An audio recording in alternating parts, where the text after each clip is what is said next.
എല്ലാവർക്കും സുഖമല്ലേ?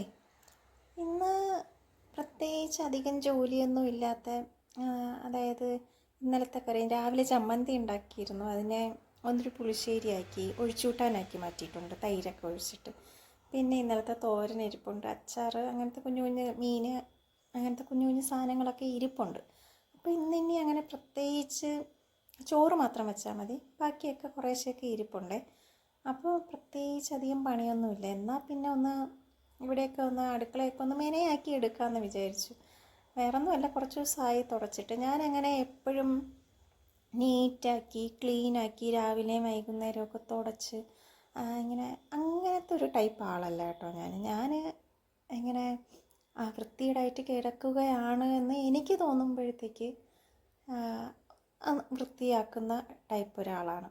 അല്ലാതെ എന്നും രാവിലെ എണീറ്റ് എല്ലാം തുടച്ച് വയ്ക്കുക, വൈകുന്നേരം കിടക്കാൻ നേരത്തും എല്ലാം നീറ്റാക്കി തുടച്ച് വയ്ക്കുക, പാത്രങ്ങളൊക്കെ കഴുകി വയ്ക്കും. അതൊക്കെ എനിക്ക് പാത്രമൊക്കെ കഴുകാതെ ഇരുന്ന് കഴിഞ്ഞാൽ രാവിലെ എണീക്കുമ്പോൾ എന്തോ പോലെ തോന്നും, ഒരു മുഷിച്ചിൽ തോന്നും. ബാക്കി അല്ലാതെ എല്ലാം ഇങ്ങനെ തുടയ്ക്കൽ പരിപാടികൾ അങ്ങനെ എന്നും ചെയ്യുന്ന കാര്യമല്ല കേട്ടോ.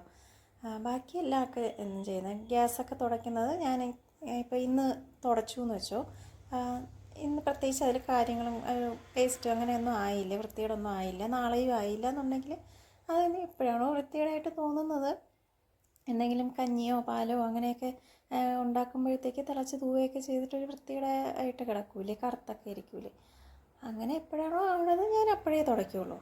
അല്ലാതെ അയ്യോ ഇന്ന് തുടച്ചില്ല അല്ലെങ്കിൽ നാളെ തുടച്ചില്ല എന്നൊക്കെ പറഞ്ഞിട്ട് അങ്ങനത്തെ ഒരു ടൈപ്പ് ആളല്ല കേട്ടോ.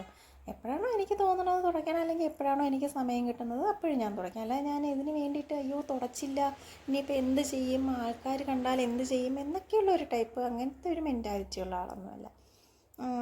അങ്ങനെ കഷ്ടപ്പെട്ട് തുടയ്ക്കുന്നത്, ബുദ്ധിമുട്ട് തുടയ്ക്കുന്ന ടൈപ്പല്ല. എനിക്കൊരു മൂഡ് വരും ഇതൊക്കെ ചെയ്യാൻ വേണ്ടിയിട്ട്, എന്താ പറയുക, ഇതൊക്കെ ഒന്ന് അടുക്കി പറക്കി വയ്ക്കാം, വേറെ പണിയൊന്നും ഇല്ലല്ലോ എന്നൊരു ഇത് വരുമ്പോഴത്തേക്ക് ഞാനങ്ങ് ചെയ്യും, അത്രയേ ഉള്ളൂ. അല്ലാതെ ആൾക്കാരെ ബോധ്യപ്പെടുത്താൻ വേണ്ടിയിട്ട് ഞാനൊന്നും ചെയ്യാറില്ല കേട്ടോ. പിന്നെ ഈ സിങ്ക് ഉണ്ടല്ലോ, അതൊരു നിത്യ ഗർഭിണിയാണല്ലോ. ഞാൻ ഇതിനിടയ്ക്കൊരു വീഡിയോയിൽ കണ്ടിട്ടുണ്ടായിരുന്നു, മിക്കവാറും പലരും കണ്ടിട്ടുണ്ടായിരിക്കും. അവർ നിത്യ ഗർഭിണിയെ കാണിച്ചു തരാമെന്നും പറഞ്ഞിട്ട് ആദ്യം തുടങ്ങി. ഞാൻ വിചാരിച്ചു അവരുടെ ഹസ്ബൻഡിനെ കാണിക്കാൻ പോവുമായിരിക്കും എന്നാണ് ഞാൻ ഫസ്റ്റ് വിചാരിച്ചത്. ഞാൻ ഉറപ്പായിട്ടും അതായിരിക്കും എന്നാണ് വിചാരിച്ചത്. നമ്മുടെ വീട്ടിലൊക്കെ ഈ പറഞ്ഞതുപോലെ എപ്പോഴും ഇങ്ങനെ മൊബൈലിൽ കളിച്ചുകൊണ്ടിരിക്കുന്ന ആൾക്കാർ കാണുമല്ലോ.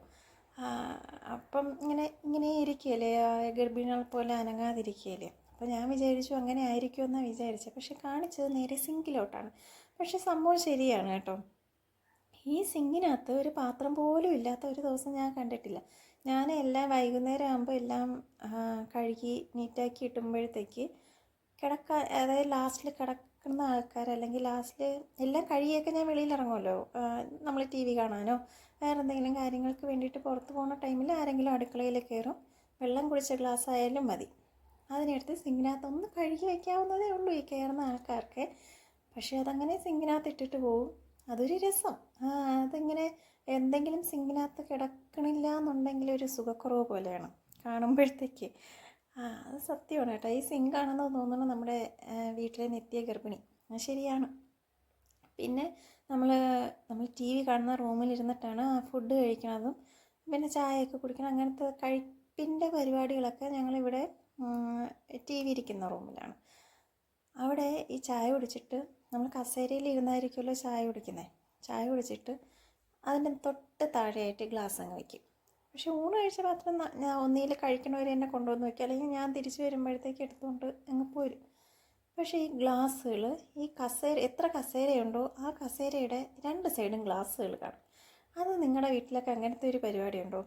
ആ ഗ്ലാസ് അവിടെ നിന്ന് അനങ്ങണമെങ്കിൽ നമ്മളെടുത്താലല്ലാതെ ആ ഗ്ലാസ് അവിടെ നിന്ന് പൊങ്ങൂല, അത്രയ്ക്ക് വെയിറ്റുള്ള സാധനമാണ് അവിടെ ഇരിക്കുന്നത്.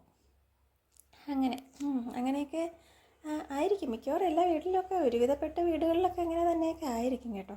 പിന്നെ നമ്മൾ വീഡിയോയിലൊക്കെ കാണുമ്പോൾ നല്ല നീറ്റായിട്ട് കാണുന്നു എന്നുള്ളതേ ഉള്ളൂ എന്നാണ് എൻ്റെ ഒരു വിശ്വാസം. പിന്നെ ഗ്യാസിൻ്റെ പുറമൊക്കെ ഒന്ന് നീറ്റാക്കി. പിന്നെ ഇതിനിടയ്ക്ക് ശ്രീനിധി പറയുന്നുണ്ടെങ്കിൽ ശ്രീനിധി ആ വീഡിയോ എടുത്തു തന്നത്. അപ്പോൾ ശ്രീനിധി ഇതിനിടയ്ക്ക് പറയുന്നുണ്ടായിരുന്നു, ഞാൻ വീഡിയോ എടുത്ത് തരാണ്, അപ്പോൾ അതിനുള്ള ക്യാഷ് എനിക്ക് തിരിച്ച് കിട്ടണം, ഒരു 500 രൂപ തന്നാൽ മതി എന്നൊക്കെ പറഞ്ഞു. ഞാൻ പറഞ്ഞു തരാം ദാസ തരാം. എന്നെങ്കിലും തരാം എന്നൊക്കെ പറഞ്ഞ് ഞാനിങ്ങനെ തമാശയൊക്കെ പറഞ്ഞുകൊണ്ട് നിൽക്കുകയായിരുന്നു കേട്ടോ. പിന്നെ അത് കഴിഞ്ഞിട്ട് ഞാൻ പിന്നെ കഞ്ഞി മാത്രം, ചോറ് മാത്രം വെച്ചാൽ മതിയായിരുന്നു. അങ്ങനെ പിന്നെ ചോറിന് വേണ്ടിയിട്ട് എല്ലായിടത്തുമൊക്കെ ഒന്ന് തുടച്ച് നീറ്റാക്കിയിട്ട് അങ്ങ് ചോറിന് വേണ്ടിയിട്ട് വെച്ച് കേട്ടോ. പിന്നെ നിങ്ങൾക്കൊക്കെ ഗ്യാസ് കിട്ടുന്നുണ്ടോ? ഞാൻ മിക്കവാറും മുന്നേ തന്നെ ഞാൻ എന്തെങ്കിലുമൊക്കെ പാത്രം വയ്ക്കുമ്പോഴത്തേക്ക് അതിൻ്റെ അടിയിൽ മാത്രം കിട്ടുന്ന രീതിയിൽ ഇങ്ങനെ ആളിപ്പടന്ന് ഇങ്ങനെ മേളിലോട്ട് കത്തുന്ന രീതിയിൽ ഞാനങ്ങനെ വയ്ക്കാറില്ല കേട്ടോ. മിക്കവാറും അഡ്ജസ്റ്റ് ചെയ്ത് ഇങ്ങനെ അടിയിൽ മാത്രം തീട്ടുന്ന രീതിയിലൊക്കെ അഡ്ജസ്റ്റ് ചെയ്തൊക്കെയാണ് വയ്ക്കുന്നത്. മീൻസ് എനിക്കിവിടെ അടുപ്പ് കത്തിക്കാൻ പറ്റില്ല. അടുപ്പുണ്ടെങ്കിലും അത് കത്തിക്കാൻ പറ്റുന്നില്ല, തീ കത്തുന്നില്ല, പുക മാത്രം വന്നുകൊണ്ടിരിക്കുന്നതേ ഉള്ളൂ. അതുപോലെ നിങ്ങൾക്കൊക്കെ ഗ്യാസ് കിട്ടുന്നുണ്ടോ? ഇവിടെ ഞങ്ങളുടെ ഇവിടെയൊക്കെ ഒരുവിധം എല്ലാ കടകളും അടച്ചു കേട്ടോ, ഹോട്ടലുകളൊക്കെ. അധികം ഹോട്ടൽ, ചായക്കട അങ്ങനത്തെ കടകളൊന്നും ഇപ്പോൾ തുറക്കുന്നില്ല. പക്ഷേ വീടുകളിലൊക്കെ കിട്ടുന്നുണ്ടെന്നാണ് എനിക്ക് തോന്നുന്നത്. ഇവിടെയൊക്കെ ഇവിടുന്ന് ഫ്രണ്ടിൽ റോഡിൽ കൂടെയൊക്കെ ഇഷ്ടംപോലെ ഗ്യാസ് വണ്ടിയൊക്കെ പോകുന്നുണ്ട്. എങ്ങനെയാണെന്ന് അറിഞ്ഞൂടാ കേട്ടോ. കിട്ടുന്നുണ്ടായിരിക്കും എന്ന് വിശ്വസിക്കാം. പിന്നെ ഞാനും ഈ ഗ്യാസിൻ്റെ പ്രശ്നമൊക്കെ പറഞ്ഞതിന് തൊട്ട് മുന്നേ, ഒരു ദിവസം മുന്നെയാണ് എനിക്കും ഗ്യാസ് കിട്ടിയത്. അതുകൊണ്ട് എനിക്ക് അഡ്ജസ്റ്റ് ചെയ്ത് പോകുന്നുണ്ട്. 2 മാസത്തേക്ക് എന്തായിരുന്നാലും കുഴപ്പമില്ല. അപ്പോൾ വേറെ വിശേഷമൊന്നുമില്ല. പിന്നെ കാണാം.